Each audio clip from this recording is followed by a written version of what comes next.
강용석 변호사 네. 사건으로 한번 넘어가 볼까요? 이분은 정말 많은 논란의 중심에 항상 서 계십니다. 이게 뭐 여러 지금 김부선 씨 사건도 있고 여러 가지도 있지만 2015년에 있었던 불과 벌써 3년 전 사건인데 그 유명 블로거 도도맘 김민아 씨와 스캔들 때문에 시끄러웠죠. 근데 이게 이제 결국 법정 공방으로 또 이어져서 이혼 사건이 되기도 했고, 근데 이번에는 또 논란이 된 게 지난주 수요일에 법원이 강 변호사에게 징역 1년을 선고했습니다. 그리고 이제 구치소에 수감됐죠. 근데 재판을 받게 된 범죄 혐의가 김민아 씨와 인감증명 위임장 소송 문서를 위조했다는 건데요. 이게 2015년 4월에 김민아 씨의 남편인 조모 씨가 이제 당신 때문에 우리가 이혼했다, 불륜의 책임을 져라 이렇게 하면서 소송을 제기를 했는데, 이거를 이제 취하하려고 김민아 씨와 그리고 강용석 씨가 함께 공모를 해서 가짜 문서를 꾸몄다, 이걸 검찰에 이렇게 보고 있습니다. 사실 이게 정말 계속 이슈 메이커가 되고 계시는데, 이게 좀 가장 논란이 됐던 거는 그 선고가 있고 나서 강 변호사님이 그 하고 계신 유튜브 채널에서 이제 뭐 박상우 전 MBC 부국장에 나와서 이걸 가지고 법정 구속하냐, 뭐 이런 나라가 어딨냐, 뭐 다들 이런 말을 해가지고 또 논란이 되기도 했는데, 이게 그렇게 법정 구속을 하는 게 좀 문제일 만큼 세게 법원이 판결을 내린 건가요? 아니면은 변호사님들 보셨을 때 어떠신지? 뭐 이런 걸로 법정 구속, 이게 오늘 우리 타이틀인데 이런 걸로 법정 구속이 될 수가 있다는 게 결론입니다. 이게 정말 그렇게 생각하시는 분들도 계시겠지만은 이 사문서 위조, 또 위조 사문서 행사와 관련해서 지금 기본적으로 양형 기준이 6월에서 2년이에요. 네. 그리고 감경이 되면 1년이고요.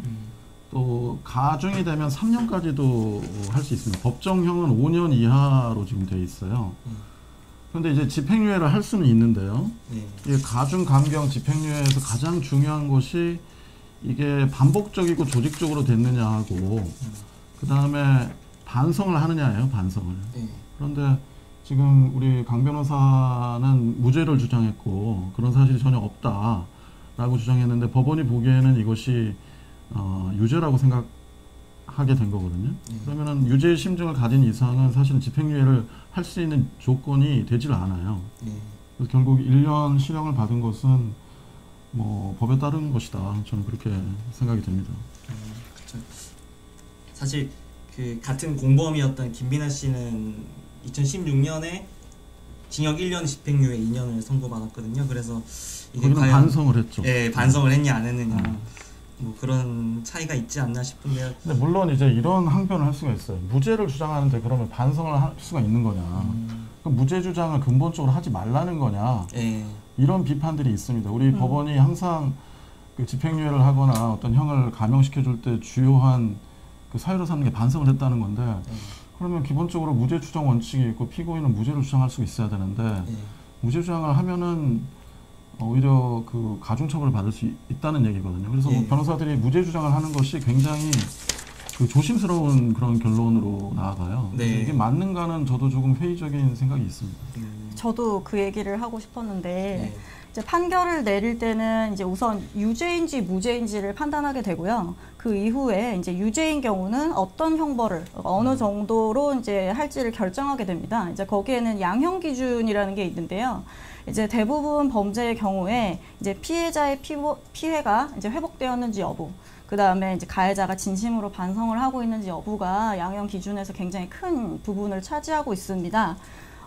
근데 이게 딜레마예요. 아까 김 변호사님께서 말씀해 주신 것처럼 피고인은 정말 억울해서 무죄를 주장을 하는데 재판부에서 봤을 때는 반성하지 않는 것으로 보인다는 말이죠. 그러니까 충분히 유죄의 심증이 있는데 계속 무죄를 주장하니까 반성의 여지가 없다. 그러니까 더 가중처벌해야지 되겠다. 이런 식으로 돼버리면 실제로 그런 경우들이 왕왕 있고, 그러다 보니까 형사재판을 진행을 하다 보면 이제 변호인으로서 항상 이제 의뢰인들이 질문을 하는 것이 같은 내용입니다. 저는 너무 억울해서 무죄를 계속 주장하고 싶은데 계속 무죄를 주장했다가 오히려 가중 처벌을 받느니 차라리 일부 인정하거나 그냥 반성한다는 취지로 얘기를 하고 경한 처벌을 받는 것이 저를 위한 것이 아닙니까? 라는 질문을 저는 매번 듣는 것 같아요.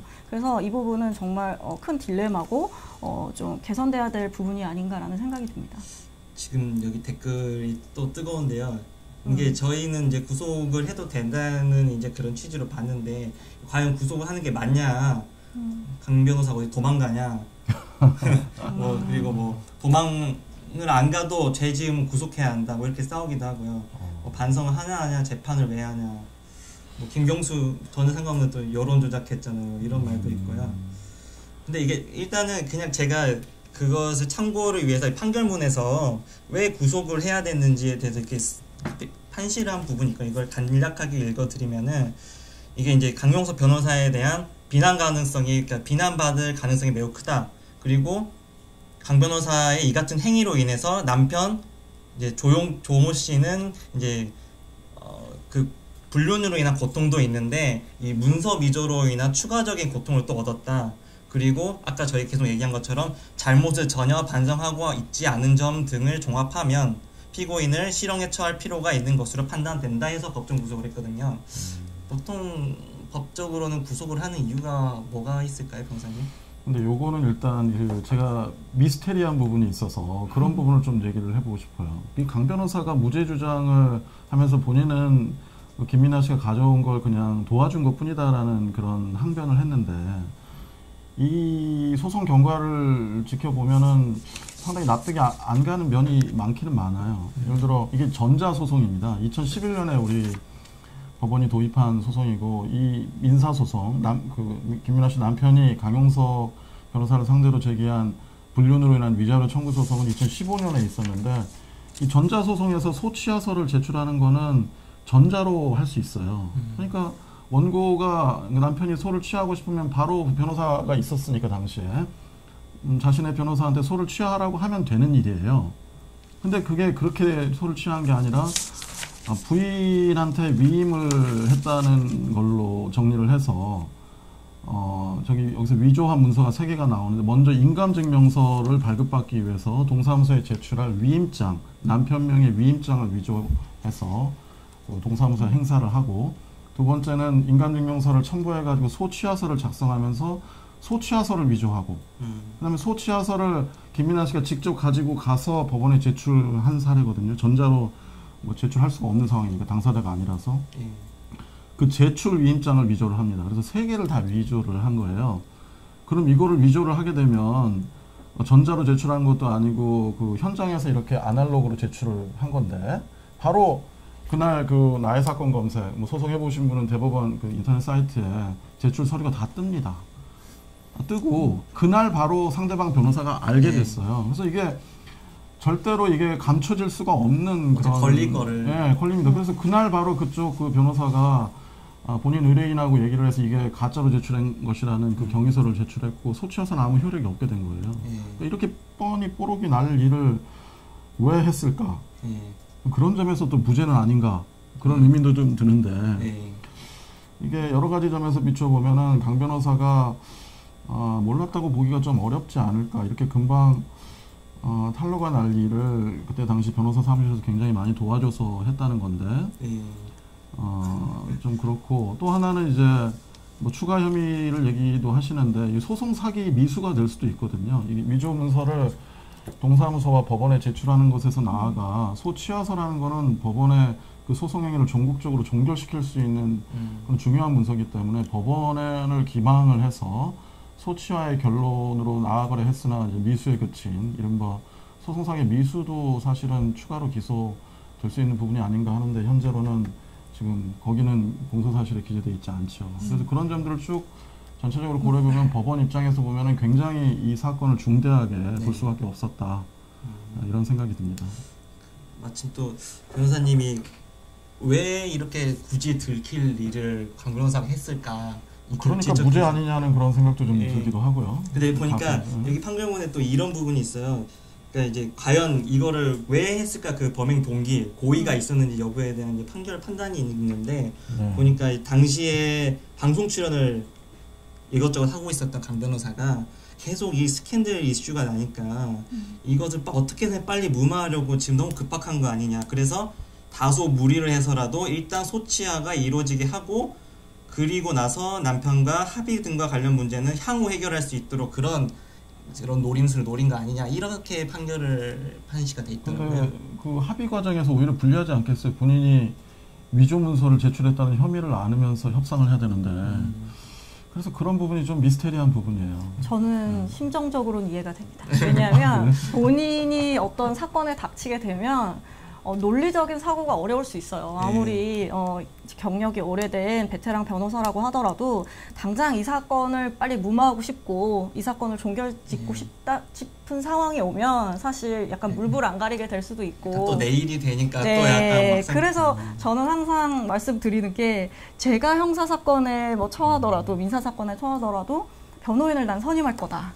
대리인을 선임할 거다라는 말을 저는 상담할 때 의뢰인들한테 항상 말씀드리거든요. 그렇죠. 왜냐하면 본인 일이 되면 이게 객관적으로 봐지지가 않습니다. 그렇다 하더라도 어쨌든 좀 여전히 미스테리한 부분이 있습니다.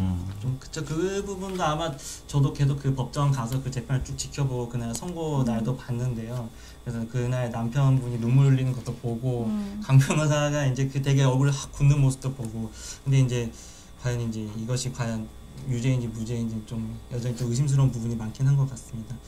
근데 이제 계속 이제 나오잖아요. 이제 그 독단적인 행동이 김민아 씨가 혼자 한 거지 자신은 관여하지 않았다. 뭐 이런 혐의도 이제 저희가 얘기를 한 것 같고 그리고 이제 만약에 이 판결을 인정할 수 없다면서 강 변호사 항소를 했어요. 근데 만약에 변호사님들이라면은 2심 본인이 강 변호사가 됐다고 하면 2심 가서 어떻게 하시겠어요? 2심 때는 계속 똑같은 스탠스를 취하면은 풀려날 가능성이 낮지 않을까요? 이게 정말 고민이 되는 영역이죠. 그러니까 지금 그 양형기준표를 본인도 다 검토를 해봤을 거예요. 그리고 본인이 반성을 한다면 집행유예 가능성이 있다고도 생각했을 겁니다. 그럼에도 불구하고 부인을 선택했고 아마 실형이 난 이상은 지금부터는 다시 반성하는 태도를 취해보는 것이 어떤가 하는 생각을 가질 수도 있는데 또 하나 문제는 뭐냐면 우리가 집행유예형을 받아도 그게 확정이 되면은 그 변호사 등록이 취소되고 또 5년간 등록을 할 수가 없게 돼요. 그러니까 이러나 저러나 변호사를 지금 5년간 못하게 되는 상황이 되거든요. 형을 다 살고 또는 집행유예를 확정받고도 그런 결과가 되니까 사실 그런 부분과 관련해서는 뭐 부인으로 계속 일관할 수도 있다. 뭐 1년이면은 뭐 금방 지난다 이런 생각을 할 수 있을 것 같아요. 근데 저 같으면은 변호사를 하는 게 좋기 때문에 반성을 하는 게 맞을 것 같아요, 저는. 제 생각엔 아마 이제 와서 강 변호사가 자신의 잘못을 뭐 인정하거나 그렇지는 않을 것 같아요. 왜냐하면 제가 얘기를 들어보면 정치인이나 종교인은 본인의 소신이 있고 이미지가 있기 때문에 절대로 그 주장을 굽히지 않는다라고 제가 들었습니다. 그래서 사실 강 변호사 같은 경우는 단순히 변호사이고 일반인이 게 아니라 기존의 정치인이었었고 또한 이런 사회적인 이미지를 위해서도 끝까지 무죄 주장을 하는 것이 본인의 어떤 취지에 맞지 않을까라는 생각이 들고요. 근데 이제 우리 최 변호사님이 강 변호사님의 변호사라면은 끝까지 무죄 주장을 해라. 그래서 계속 1년을 사시라. 그렇게 조언하실 수 있으시겠어요, 저는? 저는 그렇게 하면서 이번에 실형이 정치적으로 어떤 의도가 있었는지에 대해서 정치인으로 더 어떤 이번 기회에 탄압받는 정치인으로 또 2심 가서 또 사실 이게 유무죄 여부가 또 바뀔 수도 있는 거니까 그렇죠. 그렇습니다. 그러니까 계속 무죄로 할 수도 있겠죠. 이게 또 재밌는 게 이게 사실 강 변호사 본인 이야기로 끝나는 게 아니라 이분이 되게 유명한 사건을 또 많이 맡고 계시잖아요. 이제 김부선 씨와 이재명 지사 간의 어떤 그 공방에 또 참여를 하고 계시고 그리고 또 이제 그 아시는 분들 아시겠지만 그 만화가 윤선 씨와 전직 MBC 기자인 김세희 씨의 변호도 맡고 있거든요.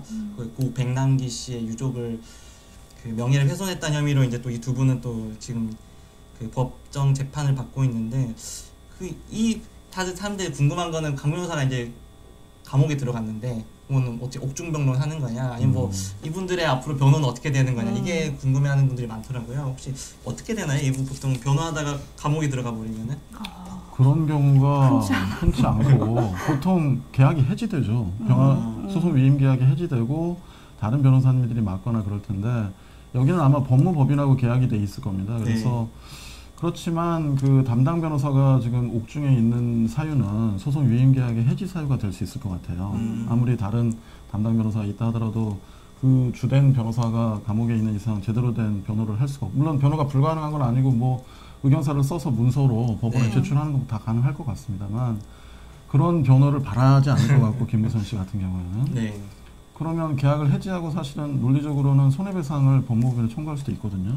그래서 강 변호사는 요 개인적인 어떤 공경뿐만 아니라 본인이 맡고 있는 여러 사건들에 대해서 그 소송 위임 계약이 해지되고 그 후폭풍도 또 감당해야 되는 그런 안타까운 지금 사정에 있는 것 같습니다.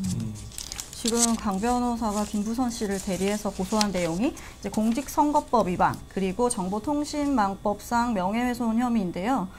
아마도 제 생각에는 그 사건을 강 변호사가 소속된 법무법인에서 진행을 할 것으로 보이고 저는 이 부분은 그렇게 생각합니다. 강 변호사 입장에서는 2심을 진행하면서 내가 이렇게 사회적으로 이슈가 되고 있는 사건의 변호를 맡고 있기 때문에 나는 지금 실형을 살고 있을 게 아니라 나가서 더 피의자의 도움을 주기 위해 하겠다라고 얘기할 수 있고 또 제 생각엔 김부선 씨나 다른 의뢰인들 입장에서도 굳이 여러 변호사 중에 강 변호사를 선택한 이유가 분명히 있을 겁니다. 그분의 이미지, 고소왕 이미지라던가 그런 이미지를 원하기 때문에 서로 지금 이 수임 계약이 체결되어 있는 것을 이유로 해서 서로 도움이 되는 방향으로 주장할 수 있지 않나라는 생각도 들거든요. 그래서 쉽게 사임을 할까라는 생각은 좀 듭니다.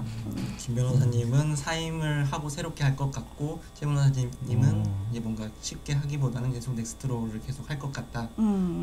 이게 또 보석 신청을 할 수 있는 가능성도 있지 않나요? 강 변호사 입장에서는? 사정 변경이 전혀 없기 때문에 지금 보석 신청을 해도 기각될 가능성이 높고요.